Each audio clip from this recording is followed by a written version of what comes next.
Hello friends, this is Shazad and you are watching Shazad Tech YouTube channel. In this video, I am going to show you how to fix iOS 17.0.1 update is not showing in settings. So guys, without wasting any time, let's start the video. Guys, there is many method to solve this issue. First is turn off and turn on your device or restart your device. So for restarting your device, just simply tap on settings, and here you can appear on the screen general, tap on it and you can see software update. Here you can see shutdown, tap on it.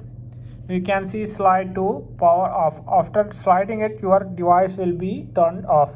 After 10 to 15 seconds, turn on the device and fix your problem. If this solution is not working, then we move to another solution. Another solution is reset the settings only without losing any data. So just simply tap on settings. Here you can see general and you can see transfer or reset iPhone, tap on it. Here you can see reset, tap on it, and now you can appear on the screen reset all settings, tap on it. Here you can enter your passcode and reset the settings only without losing any data.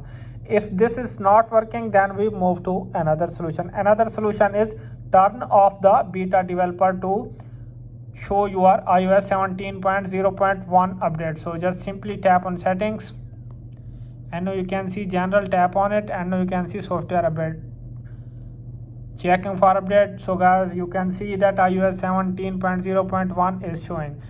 If it is not showing, then you tap on this and here you can turn off beta developer to fix your problem. So guys, I hope this video is helpful for you. If this video is helpful for you, then you subscribe my YouTube channel and press the bell icon for upcoming videos. Thanks for watching.